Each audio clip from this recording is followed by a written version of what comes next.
مجھے ایک دو دن قبل افواج پاکستان کے ایک ترجمان کی پریس کانفرنس جو غالباً 3 گھنٹوں پر محیط تھی اور کچھ پتہ نہیں چلا کہ 3 گھنٹے میں اس نے کہا کیا ہے.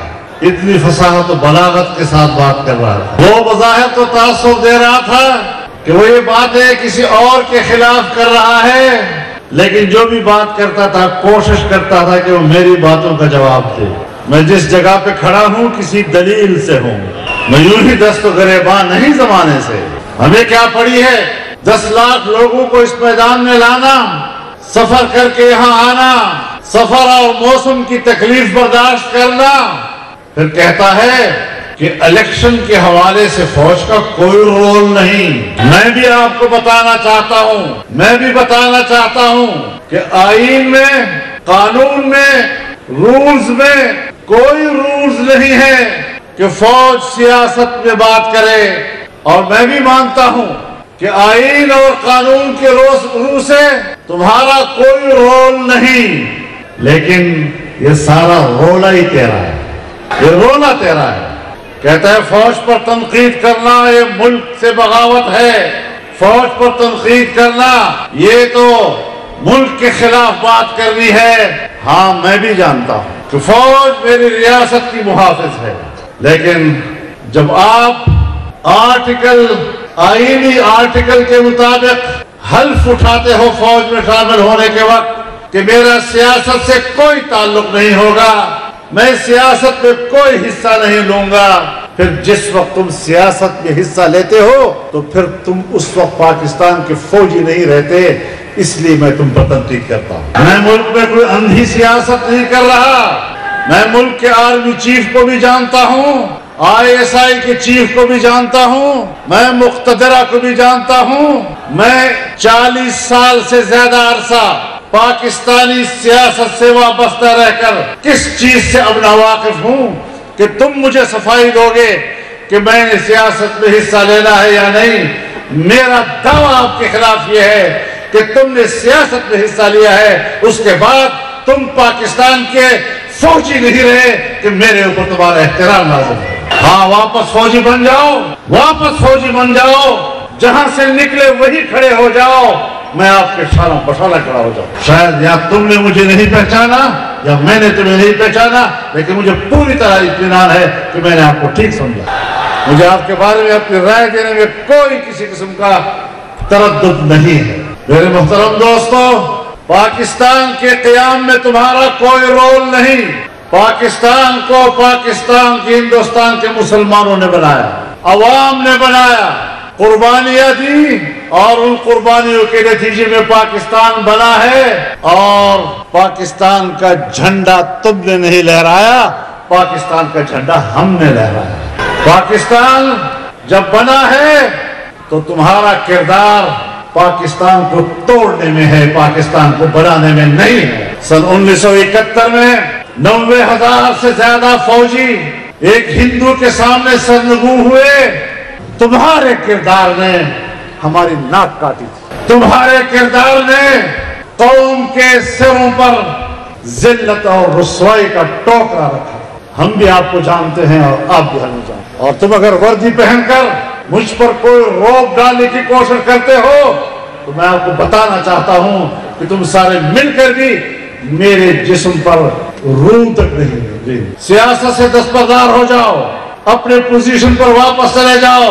اور میں یہ بھی آج آپ کی تائید سے کہنا چاہتا ہوں، آپ کو قبائلی علاقوں سے نکلنا ہوگا. آپریشنوں کے نام پر ہمیں اپنی خیر خواہیاں مت دکھاؤ.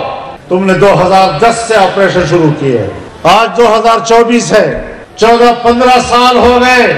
ہمیں امن دینے کے نام پر قبائل کو تباہ و برباد کر دیا، قبائلوں کی عزتوں کو تباہ و برباد کر دیا، قبائل کے شملے تم نے گرا دیے، قبائل کی پگڑیاں تم نے اچھال دی. یہ تو جمعیت علماء اسلام تھی جس نے قبائل کا جرگہ بنا کر، قبائل کا نمائندہ بن کر اپنا موقف دیا تھا.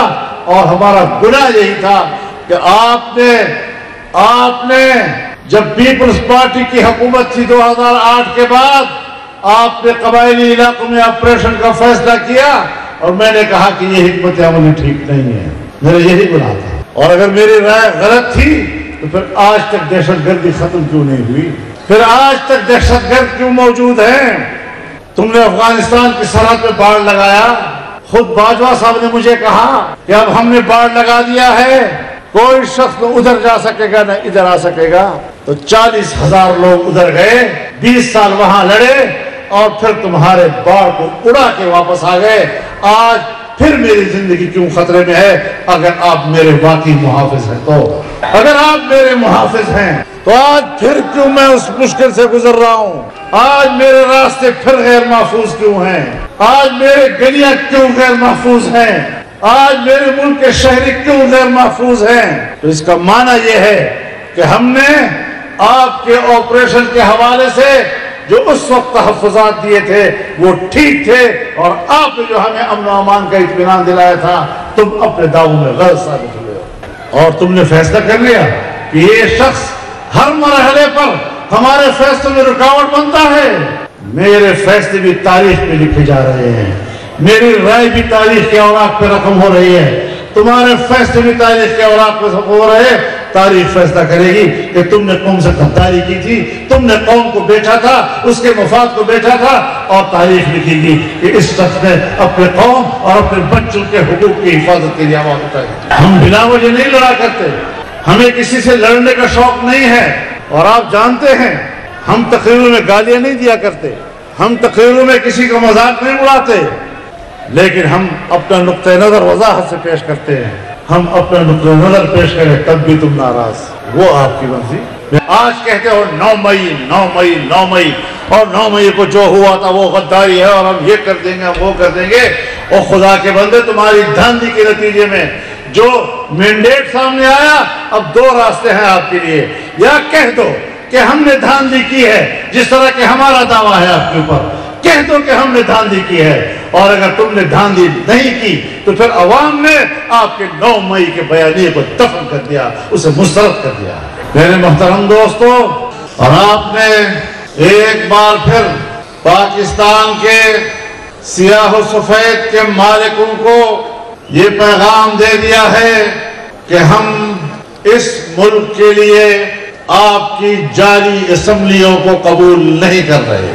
ہم نے ایک بار پھر ان کو واضح پیغام دے دیا ہے کہ آپ کی دھاندلیوں کی پیداوار حکومت عوام کی نمائندہ نہیں ہے۔ یہ حکومتیں، یہ اسمبلیاں اسٹیبلشمنٹ کی نمائندہ تو ہو سکتی ہے، لیکن اسے پاکستان کے عوام کا نمائندہ کہنا میرے نزدیک پاکستان کے عوام کی توہین ہے۔